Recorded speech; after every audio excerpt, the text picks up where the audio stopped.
So para sa akin siguro, ang advice ko lang muna sa'yo kung nag-a-apply ka bilang isang waiter sa cruise line, tapos first timer mong mag-a-apply, no? So palagay ko, umpisahan mo muna sa assistant waiter. Yan, assistant waiter muna yung applyan mo.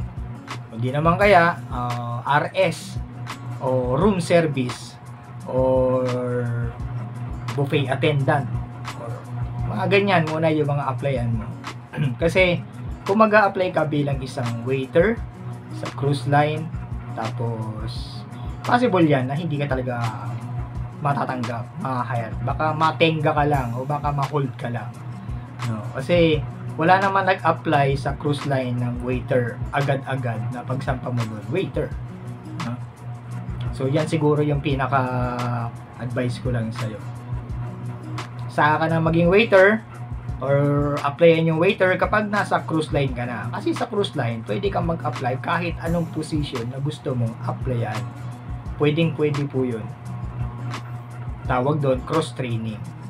Kasi kailangan mong mapag-aralan yung mga allergies sa mga guests, kung ano yung mga isi-serve mo, di ba? So, yun, marami pang iba. Tapos hindi lang naman isang foods or isang nationality yung pagsisilbihan mo doon. Napakarami, may American, may Mexican, may Jamaican, may European, may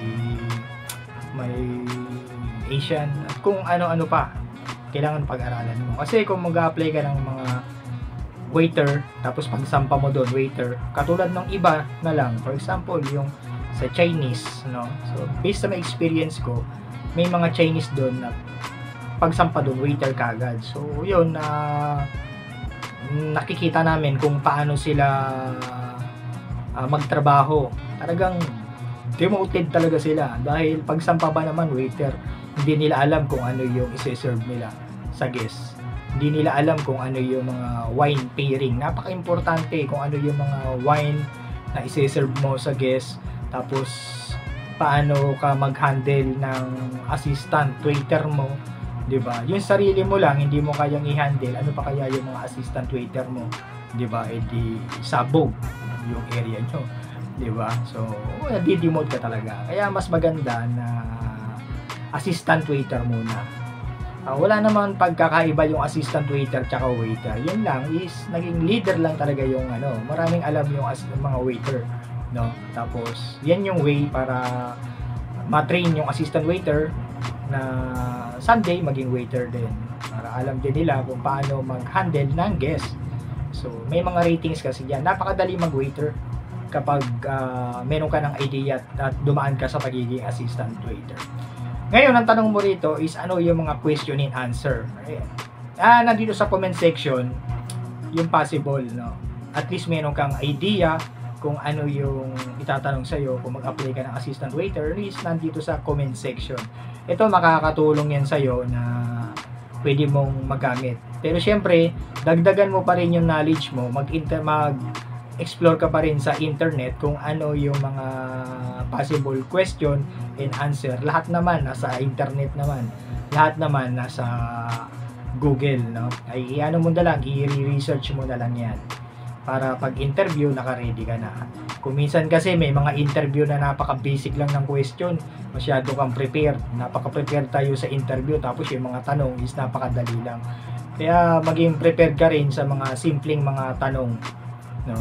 Tapos yung mga about sa cheese, mga wine pairing, basta nasa comment section. Ayan, sana makakatulong sa inyo sa mga gustong mag-apply bilang isang assistant waiter. At huwag nyo munang tahakin yung pagiging waiter kasi madali maging waiter pag nakasampa na kayo sa cruise line. Pwede kayo mag-apply doon kasi meron din naman mga job posting sa bulletin board or sa HR, madalas yan. Pero kailangan kumuha ka muna ng mga trainings or cross trainings. Yan yung ginagawa ng ibang mga crew, no? Kumukuha ng mga cross training kung gusto nila magtrabaho sa bar, kung gusto nila sa casino, kung gusto nila sa kusina, or kung gusto nila sa housekeeping, diba? So marami kang position na pwede mong applyan sa loob mismo ng cruise line. So ngayon, ang maibibigay ko lang is nasa comment section yung mga gustong mag-apply bilang isang assistant waiter na sana makatulong sa inyo. So maraming salamat po.